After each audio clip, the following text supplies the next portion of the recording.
Pajangan billboard sepanjang jalan selama 2 bulan ini menghiasi pemandangan keindahan sebuah wilayah. Terasa ada tambahan sambal yang kepedesan. Waktu 1-2 gambar berada di sebuah wilayah sih kayaknya oke-oke aja. Tetapi ketika ribuan gambar berwajah tokoh warna merah dan kuning di mana-mana sepanjang jalan, kok jadi pedes mata ngelihat jadinya. Billboard merah dan kuning bertebaran dan yang pastinya warna merah yang lebih banyak. Bagi pakar komunikasi publik, kita paham mereka ditugaskan memperkenalkan jago mereka ke publik. Pertama, memperkenalkannya dulu, baru setelah itu dibangun citranya. Itu tahap nomor berikutnya. Begini deh, biar masyarakat paham bagaimana cara membuat otak Anda diubah belief sistemnya, semua itu ada ilmunya. Awalnya Anda mungkin tidak kenal dengan orang yang dipajang itu, lalu diperkenalkan, lalu akan diubah citranya agar Anda suka. Otak kita memang mudah diubah sesuai maunya pemrogram selama ada kunci yang dikerjakan, yaitu pengulangan, diperbanyak dan diulang-ulang. Ingat kata-kata Hitler, create a big lie, repeat it, eventually they will believe. Ciptakan sebuah kebohongan besar, ulang-ulangi, pada akhirnya mereka akan percaya. Sekali lagi, kuncinya adalah pengulangan. Jadi semua ini ada rumusnya dan hal ini bisa dipakai di produk sahabat atau di personal branding ketika Anda mau menjual diri Anda, apapun tujuannya. Salah satunya ingin jadi presiden. Rumus dasar promosi changing belief ini ada 4 step, di mana pikiran manusia yang ditarget tadinya akan diubah sesuai tujuan pemrogramnya. Yaitu 1, manusia itu unaware atau tidak kenal di awalnya. Kemudian 2, dia aware, menjadi tahu atau knowingness. Ketiga, likabilitas atau kesukaan.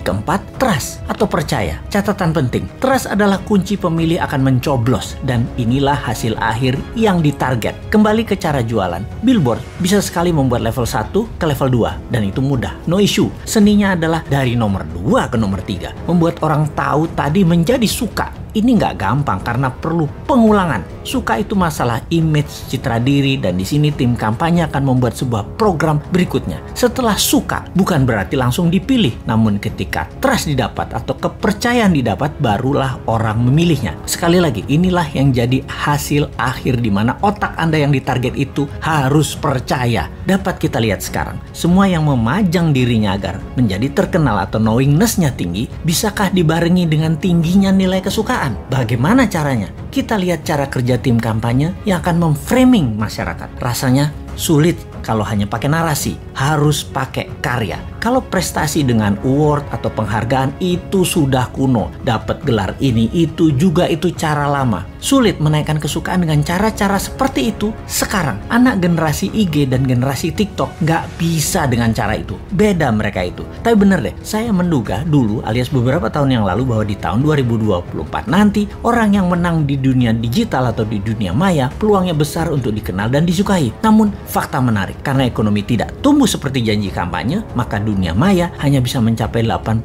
populasi urban atau orang-orang kota dan hanya mencapai 36% di pedesaan atau daerah rural. Alias kalau di total 55% manusia Indonesia ternyata belum terjamah informasi melalui internet dan sosial media. Dalam 5 tahun ke depan dari tahun 2019 ke tahun 2024, kalau ekonomi maju seperti target pejabat negara, maka perkotaan bisa mencapai 100% manusianya terjangkau internet dan 70% daerah rural, area pedesaan dan pelosok bisa mencapai 7%. Tapi hal ini tidak terjadi. Faktanya tidak tercapai. Maka spanduk, baliho, billboard masih jadi pilihan untuk membuat nomor 1 dan 2 dalam strategi pengenalan calon. Tapi 3 tahun itu masih lama. Bahkan orang yang disukai pada saat ini dalam 3 tahun lagi bisa jadi tidak disukai dan bisa saja ada orang baru yang muncul langsung lebih disukai banyak orang. Sahabat semua, di sini kita mengingatkan, bersiaplah dengan pengulangan citra positif para petarung di 2024 yang memang sedang mencari popularisme.